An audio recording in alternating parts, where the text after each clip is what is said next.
ಸ್ನೇಹಿತರೆ ನಮಸ್ಕಾರ. ಈ ವಿಡಿಯೋದಲ್ಲಿ ಭಗವದ್ಗೀತೆ ಅಧ್ಯಾಯ 11 ವಿಶ್ವರೂಪ ದರ್ಶನ ಯೋಗದಲ್ಲಿ ಶ್ಲೋಕ 49, 50ರ ಅನುವಾದ ಮತ್ತು ಭಾವಾರ್ಥದ ಬಗ್ಗೆ ತಿಳಿದುಕೊಳ್ಳೋಣ. ಶ್ಲೋಕ 49.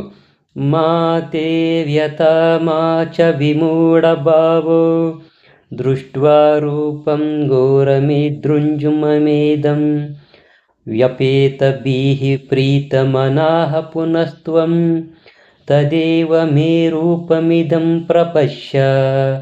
ಅನುವಾದ: ಶ್ರೀಕೃಷ್ಣನು ಅರ್ಜುನನಿಗೆ ಹೇಳುತ್ತಿರುವಂತಹ ಮಾತುಗಳು. ಓ ಅರ್ಜುನ, ನನ್ನ ಈ ಘೋರವಾದ ರೂಪವನ್ನು ಕಂಡು ನೀನು ತಳಮಳಗೊಂಡಿದ್ದೀಯ ಮತ್ತು ದಿಗ್ಭ್ರಾಂತನಾಗಿದ್ದೀಯ. ಈಗ ಇದು ಮುಕ್ತಾಯವಾಗಲಿ. ನನ್ನ ಪ್ರಿಯ ಭಕ್ತನೇ, ಎಲ್ಲ ರೀತಿಯ ಭಯದಿಂದ, ಎಲ್ಲ ರೀತಿಯ ಗೊಂದಲಗಳಿಂದ, ಅಶಾಂತಿಯಿಂದ ಮೊದಲು ನೀನು ಮುಕ್ತನಾಗು. ಶಾಂತವಾದ ಮನಸ್ಸಿನಿಂದ ನೀನು ಅಪೇಕ್ಷಿಸಿರುವಂತಹ ಒಂದು ರೂಪವನ್ನು ಕಾಣಬಹುದು. ಇದರ ಭಾವಾರ್ಥ: ಭಗವದ್ಗೀತೆಯ ಆರಂಭದಲ್ಲಿ ತನ್ನ ಪೂಜನೀಯ ತಾತನಾದಂತಹ ಭೀಷ್ಮನು, ಗುರುಗಳಾದಂತಹ ದ್ರೋಣಾಚಾರ್ಯರು ಇವರನ್ನು ಕೊಲ್ಲುವ ವಿಷಯದಲ್ಲಿ ಅರ್ಜುನನಿಗೆ ಚಿಂತೆಯುಂಟಾಗಿತ್ತು. ತನ್ನ ಪೂಜ್ಯನೀಯ ತಾತನನ್ನು ಮತ್ತು ಗುರುಗಳನ್ನು ಕೊಲ್ಲುವ ವಿಷಯದಲ್ಲಿ ಯಾವುದೇ ರೀತಿಯಾಗಿ ಭಯ ಪಡಬೇಕಾಗಿಲ್ಲ ಎಂದು ಶ್ರೀಕೃಷ್ಣನು ಅರ್ಜುನನಿಗೆ ಧೈರ್ಯದ ಮಾತುಗಳನ್ನು ಹೇಳಿದನು.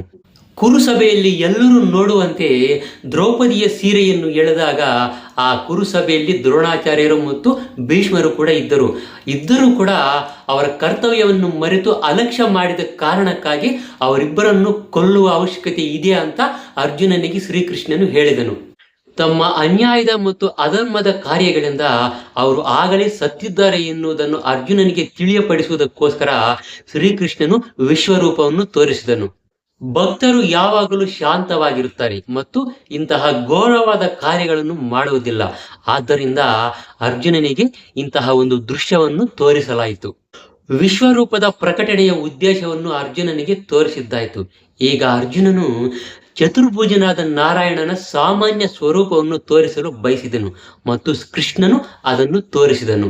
ಭಕ್ತನಿಗೆ ವಿಶ್ವರೂಪವನ್ನು ನೋಡುವುದರಲ್ಲಿ ಯಾವುದೇ ರೀತಿ ಆಸಕ್ತಿ ಇರುವುದಿಲ್ಲ, ಏಕೆಂದರೆ ಪ್ರೀತಿಯ ಭಾವನೆಗಳನ್ನು ಪರಸ್ಪರ ವಿನಿಮಯ ಮಾಡಲು ಅದು ಅವಕಾಶ ನೀಡುವುದಿಲ್ಲ. ಭಕ್ತನು ಭಗವಂತನಿಗೆ ತನ್ನ ಭಕ್ತಿ ಭಾವನೆಗಳನ್ನು ಅರ್ಪಿಸಲು ಬಯಸುತ್ತಾನೆ, ಇಲ್ಲವೇ ದೇವೋತ್ತಮ ಪರಮ ಪುರುಷನ ಪ್ರೇಮ ಪೂರ್ವಕ ಸೇವೆಯಲ್ಲಿ ವಿನಿಮಯ ಮಾಡಿಕೊಳ್ಳುವುದಕ್ಕೆ ಸಾಧ್ಯವಾಗುವಂತೆ ಶ್ರೀಕೃಷ್ಣನ ಎರಡೂ ಕೈಗಳಿರುವಂತಹ ಸಾಮಾನ್ಯ ರೂಪವನ್ನು ನೋಡಲು ಬಯಸುತ್ತಾನೆ. ಶ್ಲೋಕ 50.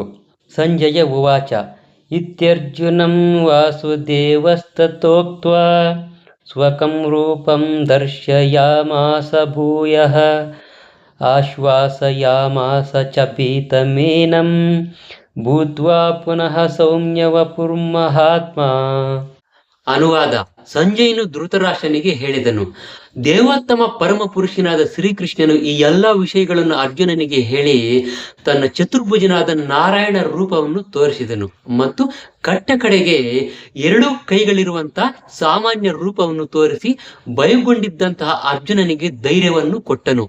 ಇದರ ಭಾವಾರ್ಥ: ಶ್ರೀಕೃಷ್ಣನು ಮೊದಲು ದೇವಕಿ ಮತ್ತು ವಸುದೇವರಿಗೆ ಮಗನಾಗಿ ಕಾಣಿಸಿಕೊಂಡಾಗ ಚತುರ್ಭುಜನಾಗಿ 4 ಕೈಗಳಿರುವಂತಹ ಒಂದು ರೂಪದಿಂದ ಕಾಣಿಸಿಕೊಂಡನು. ನಂತರ ಅವರಿಬ್ಬರ ಪ್ರಾರ್ಥನೆಯಂತೆ 2 ಕೈಗಳಿರುವ ಸಾಮಾನ್ಯ ಮಗುವಿನಂತೆ ರೂಪವನ್ನು ಪಡೆದುಕೊಂಡನು.